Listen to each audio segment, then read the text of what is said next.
All right, let's get real about something important.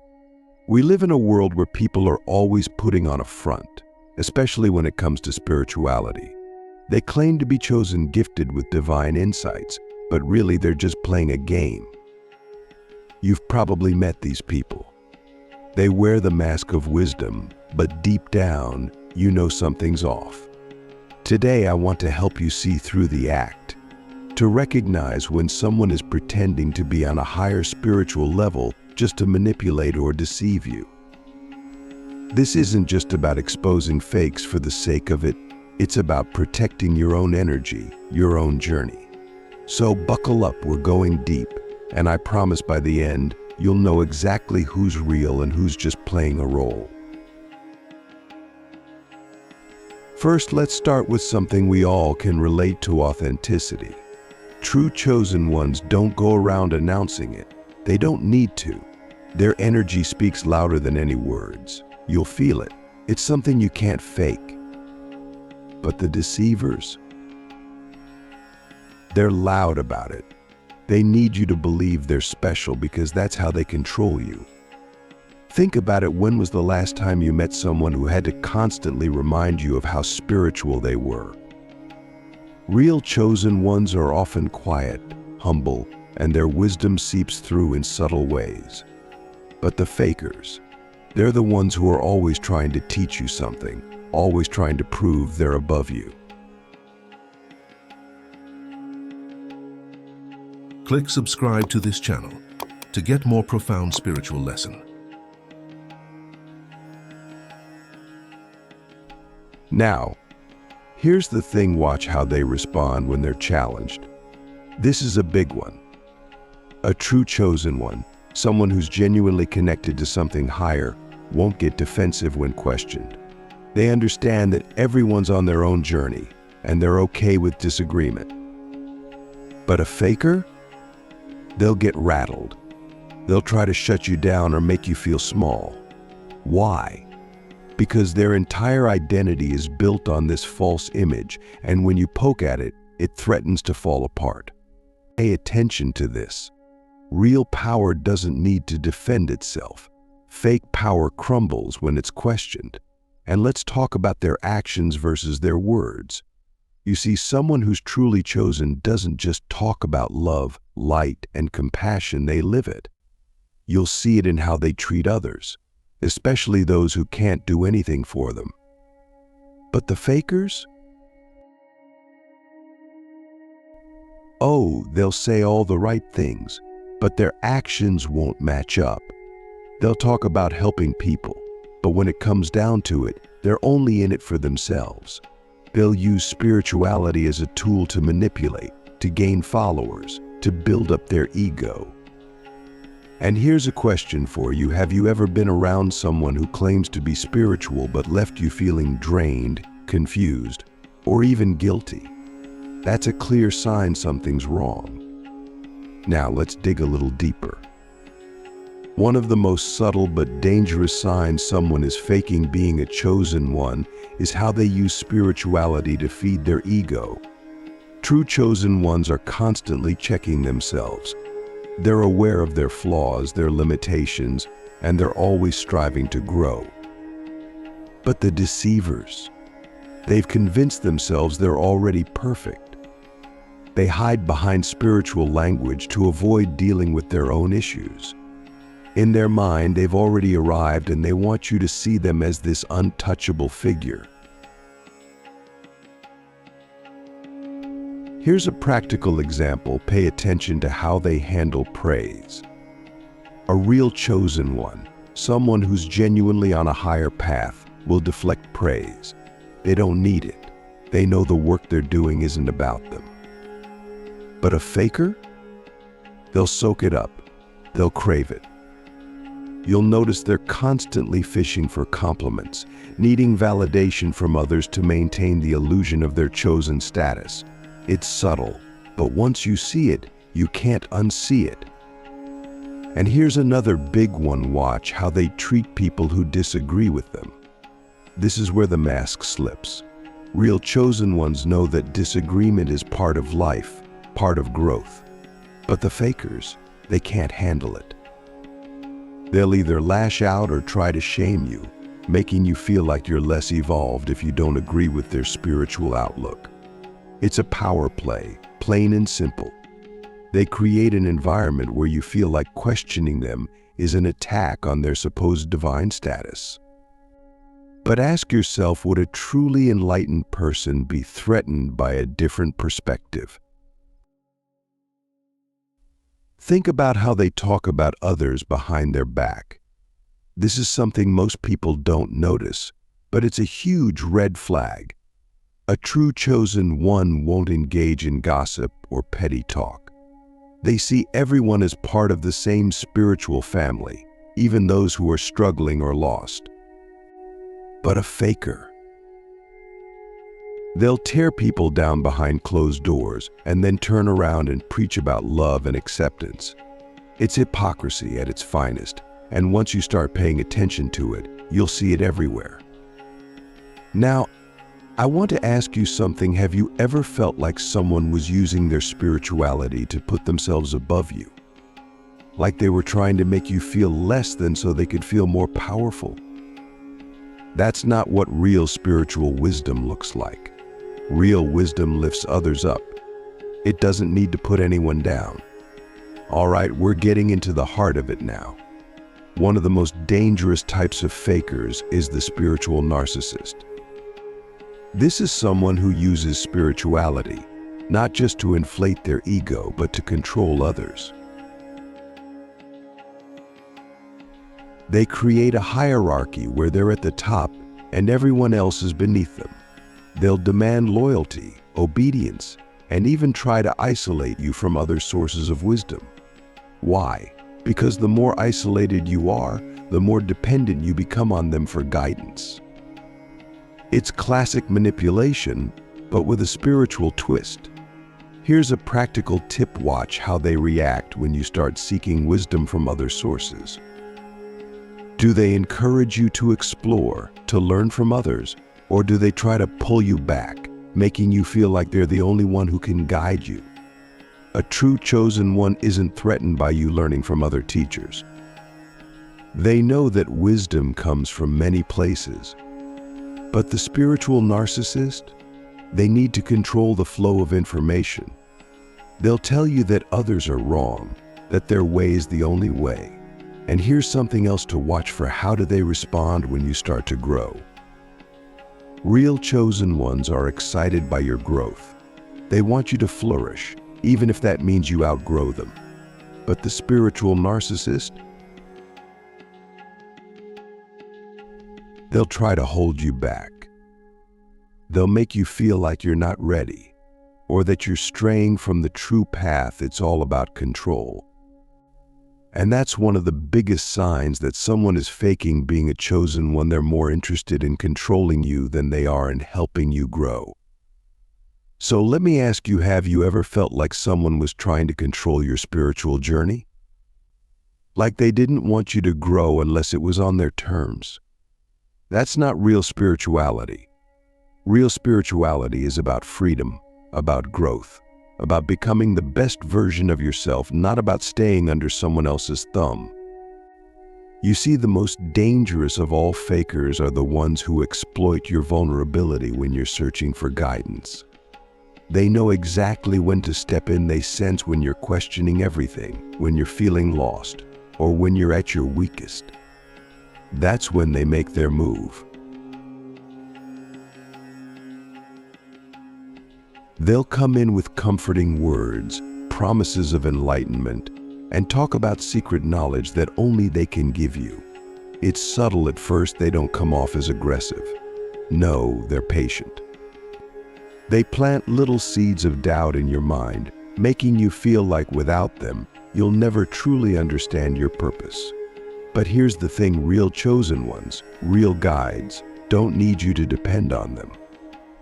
They know that true power lies in helping you find your own answers, not relying on theirs. They'll give you tools, sure, but they won't try to make you feel like they're the only source of wisdom. Fakers, on the other hand, will make you feel like you need them to unlock some kind of hidden spiritual door. They'll make you question your own intuition, your own experiences, and that's where they gain control. Now, think about this. Has anyone ever made you feel like you couldn't trust yourself? Like your own instincts, your gut feelings, were somehow wrong unless they approved of them? That's manipulation, plain and simple. And I know it's hard to see it at first, because we're wired to trust people who seem like they're offering us a way out of our confusion. But the truth is, anyone who tries to make you second-guess your own inner voice is not someone you should be trusting with your spiritual growth. And let me tell you something else. Watch how they handle your pain. A true chosen one will sit with you in your darkness. They won't try to rush you through it or make you feel like it's something to be ashamed of. They'll hold space for you, allowing you to process it in your own time. But a faker, they'll use your pain against you. They'll make it seem like you need to follow their path to heal, like they have the answers to all your suffering. They'll make you believe that without their guidance, you'll stay trapped in your darkness forever. If someone is constantly reminding you of your flaws, your weaknesses, or your wounds, and then offering their chosen wisdom as the only way to heal, that's a sign they're manipulating you. Real chosen ones don't need to remind you how broken you are. They help you see your own strength. They help you find the light within yourself. So ask yourself, has anyone ever made you feel like they were the only person who could help you, the only one with the answers to your struggles? If the answer is yes, you might be dealing with someone who's faking it. This next part is crucial, so listen closely. One of the most dangerous signs that someone is faking being chosen is what I call the false prophet complex. These are the people who believe they've been sent here with a divine mission, not to help others grow, but to elevate themselves. They'll claim they've had visions, dreams, or direct communication with higher powers, and they'll use these claims to put themselves on a pedestal. But here's the kicker: they aren't interested in helping you connect with that same source. No, they want all the attention on themselves. You'll notice a pattern with these people. They'll talk about their own experiences endlessly, but they won't create space for you to share yours. They'll make it seem like they're the only ones who can hear, from the universe or from God or whatever higher power they're claiming to be in contact with. But real chosen ones, they don't hoard spiritual experiences. They know that every person has the potential to connect with the divine in their own way. They encourage you to seek your own path, to have your own revelations. Here's a question for you: when you're around someone who claims to be spiritually enlightened, do you feel empowered to explore your own spirituality? Or do you feel like you're constantly being compared to their experiences, their visions, their journey? If it's the latter, you're probably dealing with someone who's more concerned with building their own image than helping you grow. And let's talk about humility for a second. True chosen ones know that real enlightenment comes with humility. They're aware that they don't have all the answers, and they're okay with that. They're constantly learning, constantly growing, and they're the first to admit when they don't know something. But a faker, they'll never admit they don't have the answer. They'll come up with something, anything, to keep up the illusion that they're always in the know. They'll twist spiritual concepts to fit their narrative, and if you catch them in a contradiction, they'll either gaslight you or quickly change the subject. And here's where it gets really dangerous: these false prophets will often demand unquestioning loyalty. They'll make it seem like doubting them is the same as doubting the higher power they claim to be connected to. And that's a huge red flag. Real chosen ones invite questions. They want you to think critically. They understand that doubt is part of the spiritual journey, but fakers, they can't handle doubt because their whole identity is built on people believing in their specialness. So let me ask you, have you ever felt like someone was using their spiritual status to demand loyalty, to make you feel like questioning them was wrong? That's not enlightenment, that's control. All right, we've reached the final part, and this is where everything ties together. The ultimate sign that someone is faking being a chosen one is when they start using spirituality as a tool for manipulation. This is the most insidious tactic because it's often disguised as helping or guiding you. But the truth is, they're using your desire for growth, your hunger for spiritual knowledge, to control you. Have you ever noticed how these people always seem to know what's best for you? They'll tell you what to do, how to think, what to believe, and if you disagree, they'll make you feel like you're just not evolved enough to understand. It's a power play.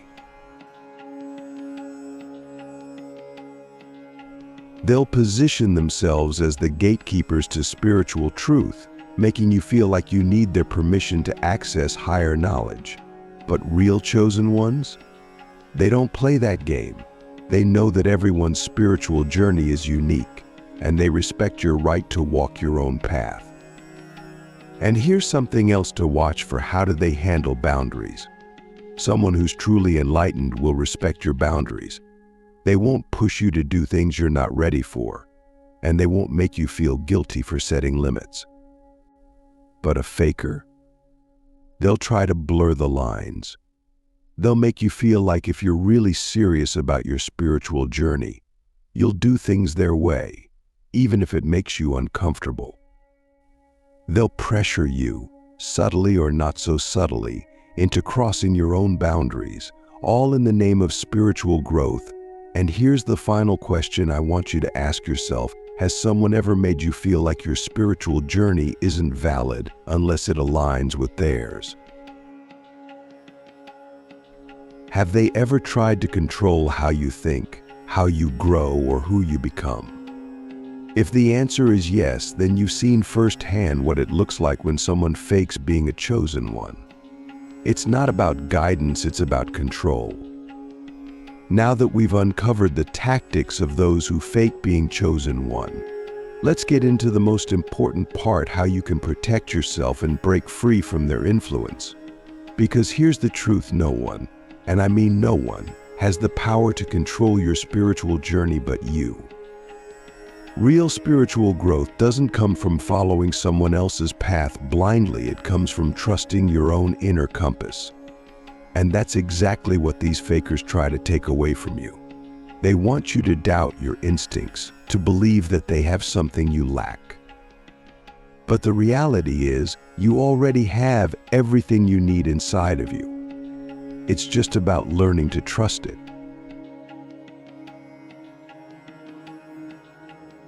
Let's talk about intuition, your inner voice. You know that feeling when something just doesn't sit right. That's your intuition speaking. It's the part of you that knows the truth long before your mind can make sense of it. Fakers rely on you ignoring this voice. They distract you with spiritual jargon, grand promises, and shiny illusions. But deep inside, you always know when something's off. Maybe you felt that nagging feeling in the pit of your stomach when you're around someone who claims to be a chosen one, but whose energy feels wrong. That's your intuition telling you to pay attention. Here's a question: when was the last time you trusted that gut feeling without needing proof? When was the last time you followed your instincts, even if it went against what someone else was telling you? This is the key.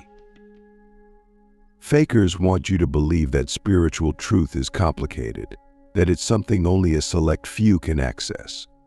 But the truth is simple: it's in your gut, your heart, your bones. It's something you already know. And here's something to think about: real chosen ones, real spiritual guides, will always point you back to yourself. They don't want followers, they want you to become your own leader. They'll give you tools, yes, but they'll never make you feel like you need them to reach enlightenment. They'll challenge you to question everything, including them. They'll celebrate when you trust your own intuition, even if it means walking away from them. That's what real spiritual leadership looks like. So ask yourself, is the person you're following encouraging you to trust yourself, or are they making you dependent on them for answers? Let's get deeper. Have you ever noticed how these fakers often create a sense of urgency? They make it seem like you need to act now, like you're running out of time to find your purpose, to reach enlightenment. They'll push you to make decisions quickly, without giving you space to reflect. This is classic manipulation. Urgency shuts down your ability to think clearly. It disconnects you from your intuition, making you more likely to rely on them for direction. But spiritual growth isn't a race. There's no deadline for finding your truth. Real chosen ones know this. They give you space. They allow you to move at your own pace because they understand that your journey is yours and no one else's. So here's what I want you to do. Start paying attention to the energy around you. When someone is claiming to be a chosen one, ask yourself, do they make me feel empowered, or do they make me feel small? Do they encourage me to explore my own truth, or are they pushing their version of truth onto me? Do they respect my boundaries, or are they trying to blur the lines? These are the questions that will help you see through the act. And let's talk about boundaries for a second. Boundaries are a form of self-respect, and anyone who tries to push past them is showing you who they really are. Real chosen ones understand and respect boundaries. They know that true spiritual growth happens when you feel safe and supported.